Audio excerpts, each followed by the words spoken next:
Guys, dengar-dengar Gibran makin mantap nih buat duduk di kursi kepala daerah Depok. Kita mau ngomongin Gibran atau Kaisang sih? Yang banyak balionya sih Kaisang ya. Iya nggak? Nah.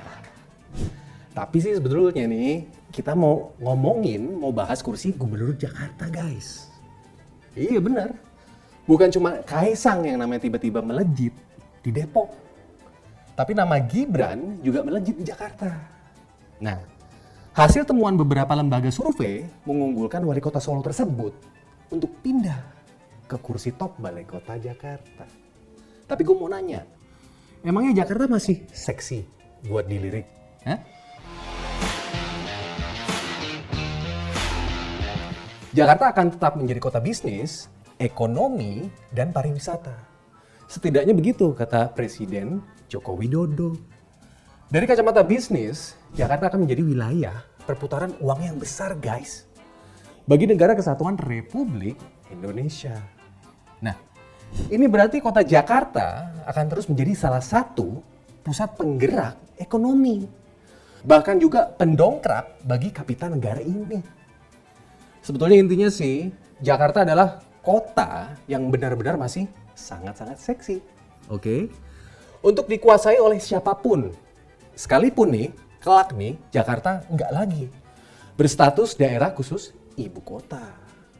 Percaya nggak percaya nih, suka atau nggak suka nih guys, Jakarta sampai saat ini, bahkan sampai beberapa tahun ke depan nih, akan tetap menjadi barometer pergaulan bagi masyarakat Indonesia di daerah-daerah lain.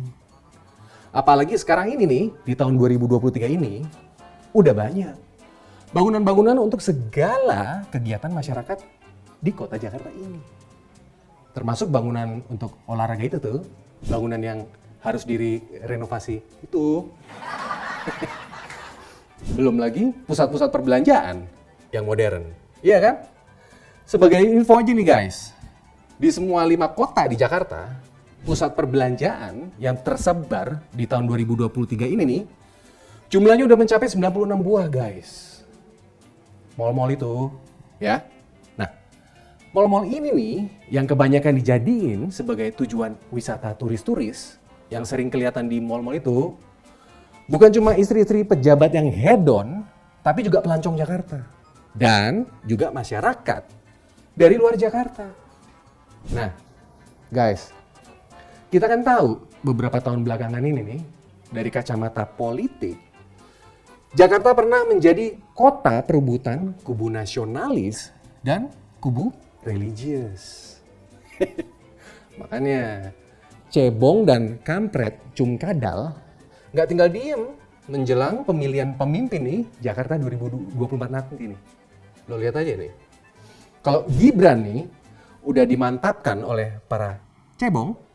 Nah, para kampret cum kadal mau mantepin siapa? Emang ada? Ya harus ada. Dan harus mantep. Kalau menurut gue nih guys, Jakarta kan beberapa tahun ini nih sempat jadi simbol kemenangan kampret cum kadal. Harusnya kaum elitis dan borjuis sadar kalau Mas Gibran nggak ada lawan, alias calon tunggal untuk saat ini nih ya. Maka nanti kampret cum kadal bakalan panas kupingnya sama hatinya. Nih, usul gue nih begini. Daripada udah ketahuan nih, Anies kagak bakal menang nggak di pemilu 2024 nanti nih, mendingan Anies balik badan untuk mempertahankan kota kemenangannya. Kan makin merosot tuh elektabilitasnya, iya kan? Nah, mendingan ikut kompetisi pilgub lagi di Jakarta. Siapa tahu bisa kepilih lagi, sekali lagi nih. Kayak waktu itu Presiden Jokowi kan kepilih lagi. Nah, kalau Anies nggak balik ke Jakarta, waduh, repot. Bukan cuma kasihan kalau gue sama kampret cum kadal di Jakarta. Kasihan sama Mas Anies juga. Bakalan ikut kehilangan panggung lagi. Ini nantinya nih.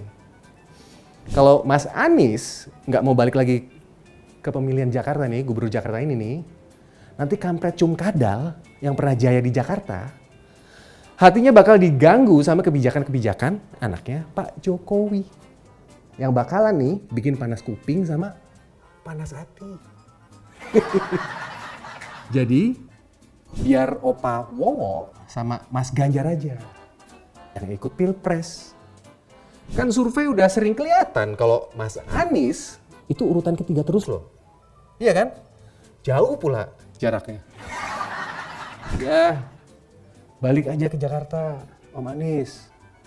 Om Anies kan juga udah sadar, udah memetakan sendiri kan, betapa minoritas ini kelompok kampret cum kadal di Indonesia. Alias nggak seramai kalau lagi ngumpul di Jakarta. Lagian kalau di luar Jakarta nih, udah kelihatan yang nyambut cuma segelintir orang. Soalnya kan kalau di luar Jakarta, cuma kadal doang. Iya bener. Kampretnya kan udah mantep dukung Opa Wowo. Iya kan? Nah, kadal di luar Jakarta dikit banget kan? Yang banyak kan lantaran ada orang-orang partainya Om Surya. Tapi Surya, kalau kata lagunya almarhum Krisya itu, tenggelam. Beneran tenggelam loh. Kayaknya kalau menang di Jakarta nih, Om Anies bakalan udah di tangan loh. Ya semoga Mas Gibran ini diem-diem baik. Tapi sih emang bakalan seru nih. Kalau Mas Gibran dan pasukannya juga banyak di Jakarta. Nah, Om Anies kalau menang lagi nih di Jakarta, kan bisa punya nama lagi untuk meresmikan JIS-nya. Yang nanti udah standar FIFA tanpa ngibul. Tapi gue pengen tahu kalau lawan Mas Gibran, Om Anies masih bisa menang nggak? Kan banyak pemilihnya yang udah kecewa, iya kan? Ya udah, selamat bertanding deh buat Om Anies sama Mas Gibran. Semoga bisa ketemu di Jakarta, oke? Atau mungkin nih, Om Anies mau ngerelain aja ke Mas Gibran yang resmiin si JIS itu tuh, resmiin stadion standar FIFA tanpa ngibul. Ayo Om Anies, lanjutkan perjuangan ente di Betawi. Ayo Mas Gibran, silakan taklukkan kerasnya Jakarta seperti Pak D. Jokowi. Gua Singgi Sahid, ciao.